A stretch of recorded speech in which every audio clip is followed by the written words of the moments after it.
আল্লাহুম্মা সাল্লি আলা মুহাম্মাদ ওয়া আলা আলিহি ওয়াসাল্লিম। আম্মা বা'দ। মুআয রাদিয়াল্লাহু তাআলা আন থেকে বর্ণিত, তিনি বলেন, আমি আয়েশা রাদিয়াল্লাহু তাআলা আনকে জিজ্ঞেস করলাম যে নবী সাল্লাল্লাহু আলাইহি সাল্লাম কি চাশতের সালাত আদায় করতেন? উত্তরে তিনি বললেন, হ্যাঁ, 4 রাকাত সালাত আদায় করতেন। আল্লাহ চাইলে কখনো কখনো। আনাস ইবনে মালিক রাদিয়াল্লাহু তাআলা আন থেকে বর্ণিত, রাসূলুল্লাহ সাল্লাল্লাহু আলাইহি সাল্লাম 6 রাকাত চাশতের সালাত আদায় করতেন। আব্দুর রহমান ইবনে আবু লাইলা রাদিয়াল্লাহু তাআলা আন থেকে বর্ণিত, তিনি বলেন, একমাত্র উম্মে হানি রাদিয়াল্লাহু তাআলা আন ছাড়া কেউ রাসূলুল্লাহ সাল্লাল্লাহু আলাইহি সাল্লামকে চাশতের সালাত আদায় করতে দেখেছেন বলে আমাকে বলেননি।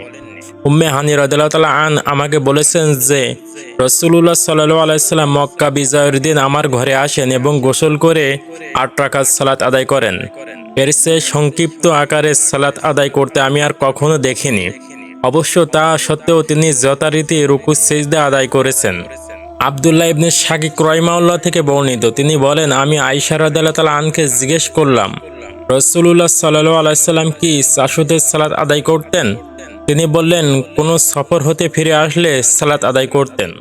আবু আইয়ুব আল আনসারী রাদিয়াল্লাহু তাআলা আন থেকে বর্ণিত, তিনি বলেন, নবী সাল্লাল্লাহু আলাইহি সাল্লাম সূর্য হেলে গেলে 4 রাকাত সালাত আদায় করতেন। আমি বললাম, হে আল্লাহর রাসূল, আপনি সূর্য হেলে গেলে গুরুত্বের সঙ্গে 4 রাকাত সালাত আদায় করেন। রাসূলুল্লাহ সাল্লাল্লাহু আলাইহি সাল্লাম বললেন, সূর্য হেলার পর আকাশের দরজা খুলে দেওয়া হয় এবং জোহরের সময় পর্যন্ত তা খোলা থাকে। আমি চাই এ সময় আমার কোনো ভালো কাজ আকাশে পৌঁছুক। আমি বললাম, এর প্রতি রাকাতেই কি কিরাত পড়তে হয়? তিনি বললেন, হ্যাঁ। আমি বললাম, 2 রাকাতের পর সালাম ফেরাতে হয় কি? তিনি বললেন, না। আব্দুল্লাহ ইবনে সাইব রাদিয়াল্লাহু তাআলা আন থেকে বর্ণিত, রাসূলুল্লাহ সাল্লাল্লাহু আলাইহি সাল্লাম সূর্য হেলার পর হতে জোহরের পূর্ব পর্যন্ত 4 রাকাত সালাত আদায় করতেন এবং বলতেন, এ সময় আকাশের দরজা খুলে দেওয়া হয়। আমার একান্ত ইচ্ছা এ সময় আমার কোনো সৎ কাজ আল্লাহর দরবারে পৌঁছুক। আলী রাদিয়াল্লাহু তাআলা আন থেকে বর্ণিত, তিনি জোহরের পূর্বে 4 রাকাত আদায় করতেন এবং বলতেন যে সূর্য হেলার সময় নবী সাল্লাল্লাহু আলাইহি সাল্লাম এ সালাত আদায় করতেন এবং তাতে দীর্ঘ কিরাত পাঠ করতেন। আব্দুল্লাহ ইবনে সাদ রাদিয়াল্লাহু তাআলা আন থেকে বর্ণিত, তিনি বলেন, আমি রাসূলুল্লাহ সাল্লাল্লাহু আলাইহি সাল্লামকে জিজ্ঞেস করলাম, নফল সালাত আমার ঘরে পড়া ভালো না মসজিদে পড়া ভালো? তিনি বললেন, তুমি দেখছো না আমার ঘর কত নিকটে, তা সত্ত্বেও ফরজ সালাত মসজিদে পড়া ছাড়া অন্যান্য সালাত আমি ঘরে পড়াই উত্তম মনে করি।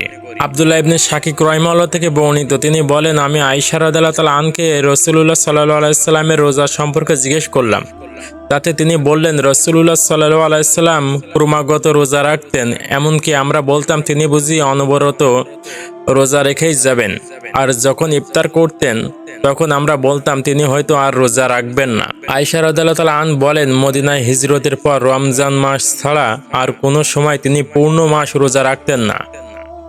আনাস ইবনে মালিক রাদিয়াল্লাহু তাআলা আন থেকে বর্ণিত, আনাস রাদিয়াল্লাহু তাআলা আনকে নবী সাল্লাল্লাহু আলাইহি সাল্লামের রোজা সম্পর্কে জিজ্ঞেস করা হলে তিনি বললেন, নবী সাল্লাল্লাহু আলাইহি সাল্লাম কোনো মাসে এমনভাবে রোজা রাখতেন যে আমরা মনে করতাম তিনি হয়তো এ মাসে আর রোজা ছাড়বেন না। আবার অনেক সময় এমনভাবে রোজা ছেড়ে দিতেন যে আমরা মনে করতাম তিনি আর রোজা রাখবেন না। অবস্থা এমন ছিল যে তুমি যদি তাকে সালাতরত অবস্থায় দেখতে চাইতে তবে তাকে সালাতরত অবস্থায় দেখতে পেতে, আর যদি নির্ধারিত অবস্থায় দেখতে চাইতে তবে তাকে নির্ধারিত অবস্থায় দেখতে পেতে। ইবনে আব্বাস রাদিয়াল্লাহু তাআলা আন থেকে বর্ণিত, তিনি বলেন, রাসূলুল্লাহ সাল্লাল্লাহু আলাইহি সাল্লাম কখনো এমনভাবে রোজা রাখতেন যে আমরা বলতাম এ মাসে হয়তো তিনি আর রোজা ভাঙবেন না। যখন রোজা ছেড়ে দিতেন তখন তার অবস্থা দেখে আমরা বলতাম তিনি বুঝি আর রোজা রাখবেন না। মদিনায় হিজরতের পর রমজান মাস ছাড়া তিনি আর কখনো পূর্ণ মাস রোজা রাখেননি। উম্মু সালামা রাদিয়াল্লাহু তাআলা আন থেকে বর্ণিত, তিনি বলেন, আমি রাসূলুল্লাহ সাল্লাল্লাহু আলাইহি সাল্লামকে রমজান ও শাবান মাস ছাড়া অন্য কোনো মাসে একাধিক ক্রমে রোজা রাখতে দেখিনি। আয়েশা রাদিয়াল্লাহু তাআলা আন থেকে বর্ণিত, তিনি বলেন, আমি রাসূলুল্লাহ সাল্লাল্লাহু আলাইহি সাল্লামকে শাবান মাস ছাড়া আর কোনো মাসে এত অধিক রোজা রাখতে দেখিনি। তিনি শাবান মাসের অধিকাংশ দিনই রোজা রাখতেন, বরং প্রায় সারা মাসই তার রোজা অবস্থায় কাটত। আব্দুল্লাহ রাদিয়াল্লাহু তাআলা আন থেকে বর্ণিত, রাসূলুল্লাহ সাল্লাল্লাহু আলাইহি সাল্লাম প্রতি মাসের প্রথম দিকে 3টি করে রোজা রাখতেন। জুমার দিন খুব কমই ইফতার করতেন। আয়েশা রাদিয়াল্লাহু তাআলা আন থেকে বর্ণিত, তিনি বলেন, নবী সাল্লাল্লাহু আলাইহি সাল্লাম সোম ও বৃহস্পতিবারের রোজার প্রতি খুবই খেয়াল রাখতেন। আবু হুরায়রা রাদিয়াল্লাহু তাআলা আন থেকে বর্ণিত, নবী সাল্লাল্লাহু আলাইহি সাল্লাম বলেছেন, সোম বা বৃহস্পতিবার দিন মানুষের আমল আল্লাহর দরবারে পেশ করা হয়, আর রোজা অবস্থায় আমার আমল আল্লাহর কাছে পেশ করা হোক, এটা আমি পছন্দ করি। আয়েশা রাদিয়াল্লাহু তাআলা আন থেকে বর্ণিত, তিনি বলেন, নবী সাল্লাল্লাহু আলাইহি সাল্লাম কোনো মাসে শনি, রবি ও সোম এবং কোনো মাসে মঙ্গল, বুধ ও বৃহস্পতিবার দিন রোজা রাখতেন। আয়েশা রাদিয়াল্লাহু তাআলা আন থেকে বর্ণিত, তিনি বলেন, রাসূলুল্লাহ সাল্লাল্লাহু আলাইহি সাল্লাম শাবান মাস ছাড়া অন্য কোনো মাসে এর চেয়ে বেশি রোজা রাখতেন না। ইয়াজিদ আর রিশক রহিমাল্লাহ থেকে বর্ণিত, তিনি বলেন, আমি মুআজ রাদিয়াল্লাহু তাআলা আনকে বলতে শুনেছি যে তিনি বলেন, আমি আয়েশা রাদিয়াল্লাহু তাআলা আনকে জিজ্ঞেস করলাম, রাসূলুল্লাহ সাল্লাল্লাহু আলাইহি সাল্লাম কি প্রতি মাসে 3টি করে রোজা রাখতেন? তিনি বললেন, হ্যাঁ। আমি বললাম, কোন কোন তারিখে রোজা রাখতেন? তিনি বললেন, কোনো নির্দিষ্ট তারিখ ছিল না, সুযোগ পেলেই তিনি রোজা রাখতেন। আয়েশা রাদিয়াল্লাহু তাআলা আন থেকে বর্ণিত, তিনি বলেন, জাহিলি যুগে কুরাইশরা আশুরার দিন রোজা রাখত। রাসূলুল্লাহ সাল্লাল্লাহু আলাইহি সাল্লাম ও হিজরতের পূর্বে আশুরা রোজা রাখতেন। মদিনা হিজরতের পরও তিনি আশুরা রোজা রাখতেন এবং এ রোজা রাখার নির্দেশ দিতেন।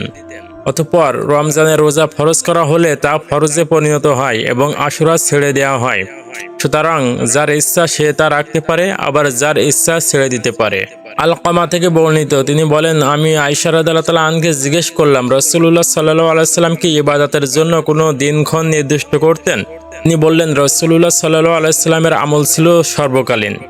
রাসূলুল্লাহ সাল্লাল্লাহু আলাইহি সাল্লাম যেমন সামর্থ্যবান ছিলেন, তোমাদের মধ্যে এমন সামর্থ্যবান কেউ আছে কি?